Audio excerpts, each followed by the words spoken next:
बंधु माने आजिर एही कार्यक्रम को आपण मानकु स्वागत।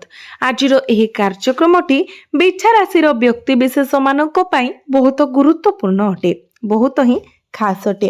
कारण आगामी 10 दिन मध्यरे आपणक जीवन रे किछि गुरुत्वपूर्ण घटना घटिबा पई जाउछि एवं आपणक रास्ता रे आसुथिबा प्रमुख परिवर्तन मध्य आपणक पई किछि खास हेबा पई जाउछि।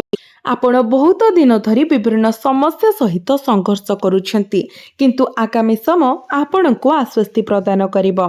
आपण विश्वासघातकतार सम्मुखीन होइथिबा संपर्करू मुक्त हेबे। एही प्रमुख परिवर्तन आपणक जीवन रे सतेजता आनिबो एवं आपणक प्रयास रे सफलता सुनिश्चित करिबो।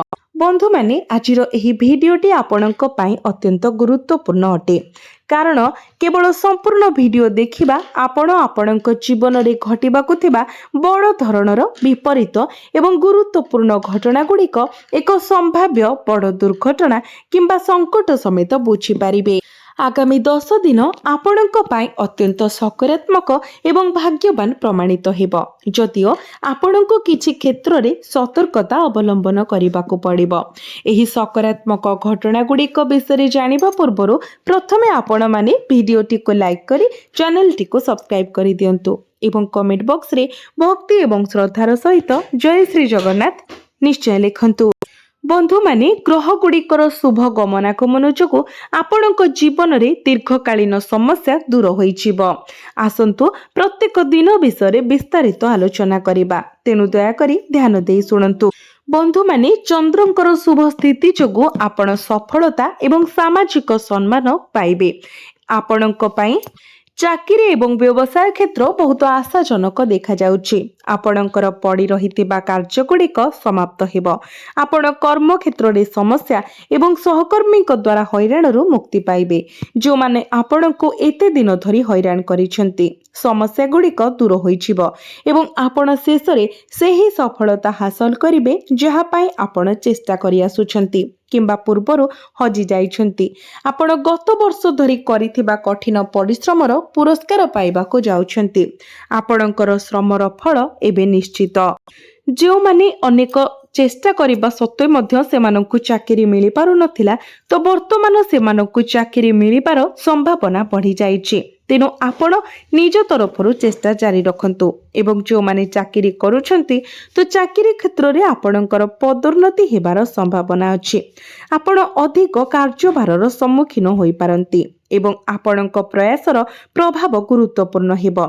चाप प्रबल अनुभव होई पारे, किंतु आपणकर दक्षता एवं समर्पण आपणको प्रशंसा एवं स्वीकृति प्रदान करिबो। सतर्कता विषय आपणको कार्यस्थल रे सतर्क रहिबाको पड़िबो, विशेष करी गुरुत्वपूर्ण डॉक्यूमेंट गुड़िक परिचालना करिबा समय आपणको विरुद्ध रे षडयंत्र एड़ाइबा पई। आपण आर्थिक प्रगति एवं लाभ देखिबे। आय पाई नूतन रास्ता खोलिबो एवं आपणकर आर्थिक स्थिति रे उन्नति हेबो। आपण आपणकर नियमित काम सहित अतिरिक्त आय सृष्टि करिबार उपाय मध्य पाई परिबे। आपणकर रोजगार वृद्धि करिबा पई आपणकर प्रयास सफल हेबो। परिवार विषय जदि आपणकर पिला माने नियुक्ति पाई चेष्टा करूछंती, तेबे से माने आपणक पाई खुशी खबर आनी पारंती। घरे एक आनंददायक परिवेश सृष्टि करि पारंती। जणे पितामाता भाबरे आपण आपणक पिला मानक सफलता रे गर्व करिवे एवं से मानक माध्यम रे खुशी उपभोग करिवे। संपर्क रे थिबा लोकंक पाई एही समय आपणक प्रेम जीवन रे आनंद आनिबो। आपण आपणक साथींक सहित भ्रमण करि पारिबे एवं एकाठी गुणात्मक समय बिताई पारिबे। आपणक बंधन को मजबूत करि पारिबे एवं जे कोनोसी अतीतर भूल बुझामणा को समाधान करि पारिबे।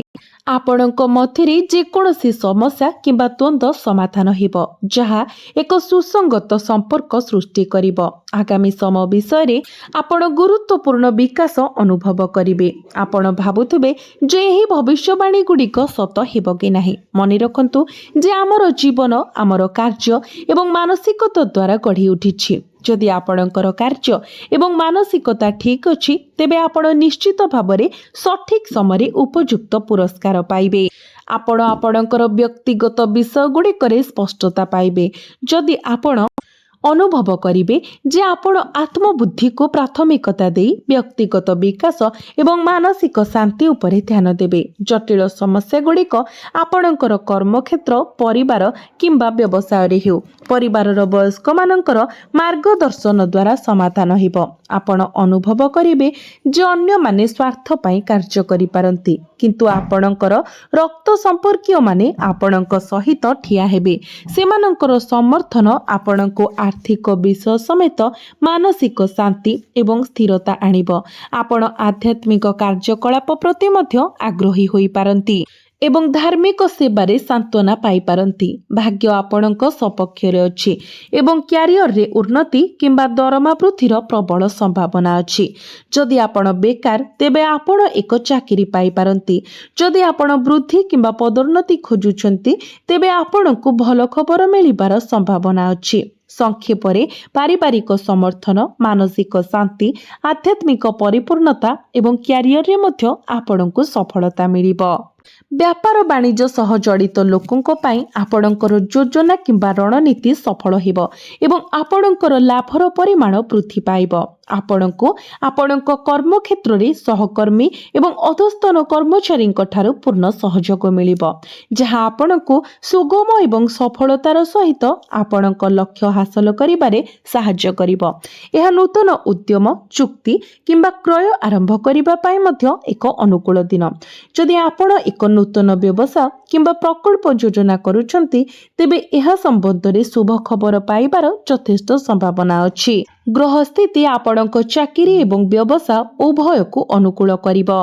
ଆପଣଙ୍କୁ ଅଫିସରେ ନୂତନ ଦାୟିତ୍ୱ ପ୍ରଦାନ କରାଯାଇପାରେ ଏବଂ ଆପଣଙ୍କ କଠିନ ପରିଶ୍ରମ ଉପରିସ୍ଥ ଅଧିକାରୀଙ୍କ ଦ୍ୱାରା ପ୍ରଶଂସିତ ହେବ। କାର୍ଯ୍ୟସ୍ଥଳରେ ଅନାବଶ୍ୟକ ଯୁକ୍ତି ତର୍କରୁ ଦୂରେଇ ରୁହନ୍ତୁ, ଧ୍ୟାନ ସହିତ ଶୁଣନ୍ତୁ ଏବଂ ଆପଣଙ୍କ କାର୍ଯ୍ୟଗୁଡ଼ିକରେ ଧ୍ୟାନ ଦିଅନ୍ତୁ। ନୂତନ ବ୍ୟବସାୟ ଯୋଜନା କିମ୍ବା ପ୍ରକଳ୍ପ ଆରମ୍ଭ କରିବା ପାଇଁ ଏହା ଏକ ଉତ୍ତମ ସମୟ। ଯଦି ଆପଣ କ୍ୟାରିୟର ପରିବର୍ତ୍ତନ କରିବାକୁ ଚାହାନ୍ତି, ତେବେ ସମୟ ଅନୁକୂଳ ଏବଂ ଆପଣଙ୍କୁ ପ୍ରତିଷ୍ଠିତ ସଂଗଠନରୁ ପ୍ରସ୍ତାବ ମିଳିପାରେ। ଆଇଟି, ସଫ୍ଟୱେର ଇଞ୍ଜିନିୟରିଂ କିମ୍ବା ବୈଷୟିକ କ୍ଷେତ୍ରର ବ୍ୟକ୍ତିମାନେ ଉଲ୍ଲେଖନୀୟ ସଫଳତା ହାସଲ କରିବେ। ବ୍ୟବସାୟରେ ନୂତନ ଗ୍ରାହକ, ପ୍ରକଳ୍ପ, ଅର୍ଡର କିମ୍ବା ଡିଲ୍ ପାଇବାର ସମ୍ଭାବନା ଅଛି। ସରକାରୀ କିମ୍ବା ବେସରକାରୀ କ୍ଷେତ୍ରରେ ଯଦି ଆପଣ ପଦୋନ୍ନତି କିମ୍ବା କ୍ୟାରିୟର ଉନ୍ନତି ଖୋଜୁଛନ୍ତି, ତେବେ ଆପଣ ଆପଣଙ୍କର ଇଚ୍ଛିତ ଫଳାଫଳ ହାସଲ କରିବାର ସମ୍ଭାବନା ଅଛି। ଆପଣଙ୍କୁ ଏକ ବଡ଼ ପ୍ରକଳ୍ପର ନେତୃତ୍ୱ ନେବାର ସୁଯୋଗ ମଧ୍ୟ ମିଳିପାରେ। ଯଦି ଆପଣ ଜଣେ ଛାତ୍ର ଯିଏ ଏକ ନୂତନ ପାଠ୍ୟକ୍ରମ କିମ୍ବା କାର୍ଯ୍ୟକ୍ରମରେ ନାମ ଲେଖାଇବାକୁ ନିଷ୍ପତ୍ତି ନେଉଛନ୍ତି, ତେବେ ଏହା ଏକ ବହୁତ ଶୁଭ ସମୟ। ତଥାପି ମନେ ରଖିବାକୁ କିଛି ସତର୍କତା ଅଛି। ମୁଁ ସେଗୁଡ଼ିକ ସେୟାର କରିବା ପୂର୍ବରୁ ମୋର ବିନମ୍ର ପ୍ରୟାସକୁ ସମର୍ଥନ କରିବା ପାଇଁ ଆପଣମାନେ ଭିଡ଼ିଓକୁ ଲାଇକ୍ କରନ୍ତୁ ଏବଂ ଚ୍ୟାନେଲଟିକୁ ସବସ୍କ୍ରାଇବ୍ କରିଦିଅନ୍ତୁ। ବନ୍ଧୁମାନେ, ବିଛା ରାଶିର ବ୍ୟକ୍ତିମାନଙ୍କ ପାଇଁ ଯଦିଓ ଜୁଲାଇ ମଧ୍ୟରେ ସମୟ ସାଧାରଣତଃ ଅନୁକୂଳ, ଗ୍ରହ ଗୋଚର ପ୍ରଭାବ ଆପଣଙ୍କୁ କିଛି ନିର୍ଦ୍ଦିଷ୍ଟ କ୍ଷେତ୍ରରେ ସତର୍କତା ଅବଲମ୍ବନ କରିବାକୁ ବାଧ୍ୟ କରେ। ତ ଆପଣଙ୍କୁ ବିଶେଷ କରି 5ଟି କ୍ଷେତ୍ର ପ୍ରତି ଧ୍ୟାନ ଦେବାକୁ ପଡ଼ିବ। ପ୍ରଥମେ, ଆପଣଙ୍କୁ ଆପଣଙ୍କର ବାଣୀ ଏବଂ କ୍ରୋଧକୁ ନିୟନ୍ତ୍ରଣ କରିବାକୁ ପଡ଼ିବ। ଯଦିଓ ଆପଣ ସାଧାରଣତଃ ସରଳ, ଏହି ସମୟରେ ଆପଣଙ୍କ କଥା ଅନ୍ୟମାନଙ୍କୁ ଆଘାତ ଦେଇପାରେ, ଯାହା ସମ୍ପର୍କ ଭାଙ୍ଗିବାର ସମ୍ଭାବନା ଥାଏ। ରାଗିବା ସମୟରେ କାମରେ ହେଉ କିମ୍ବା ଘରେ ବିବାଦରେ ଫସିବା ଏଡ଼ାନ୍ତୁ। ଭୁଲ କଥା କହିବା ଗୁରୁତ୍ୱପୂର୍ଣ୍ଣ ସମ୍ପର୍କକୁ କ୍ଷତି ପହଞ୍ଚାଇପାରେ। ସତର୍କତାର ଦ୍ୱିତୀୟ କ୍ଷେତ୍ର ହେଉଛି ଲୁକ୍କାୟିତ ଶତ୍ରୁ, ସହକର୍ମୀ କିମ୍ବା ଗୁପ୍ତ ପ୍ରତିପକ୍ଷମାନେ ଆପଣଙ୍କ କ୍ୟାରିୟର କିମ୍ବା ରାଜନୈତିକ ଜୀବନରେ ଆପଣଙ୍କ ପ୍ରଗତି ସମ୍ପର୍କରେ ଈର୍ଷା ହେତୁ ଆପଣଙ୍କ ବିରୁଦ୍ଧରେ ଷଡ଼ଯନ୍ତ୍ର କରିପାରନ୍ତି। ସତର୍କ ରୁହନ୍ତୁ ଏବଂ କାର୍ଯ୍ୟସ୍ଥଳରେ କାହା ସହିତ ଆପଣଙ୍କର ଭବିଷ୍ୟତ ଯୋଜନା କିମ୍ବା ଗୋପନୀୟ ସୂଚନା ଅଂଶୀଦାର କରନ୍ତୁ ନାହିଁ। ଆପଣଙ୍କର କାର୍ଯ୍ୟରେ ସମ୍ପୂର୍ଣ୍ଣ ସ୍ୱଚ୍ଛତା ବଜାୟ ରଖନ୍ତୁ। ତୃତୀୟ କ୍ଷେତ୍ର ହେଉଛି କାଗଜପତ୍ର ଏବଂ ଆର୍ଥିକ ମାମଲା। ଜୁଲାଇ ମାସରେ ଦଲିଲ ସ୍ୱାକ୍ଷର କରିବା ସମୟରେ ବିଶେଷ ସତର୍କ ରୁହନ୍ତୁ, କାରଣ ଅସାବଧାନତା ସମସ୍ୟା ସୃଷ୍ଟି କରିପାରେ।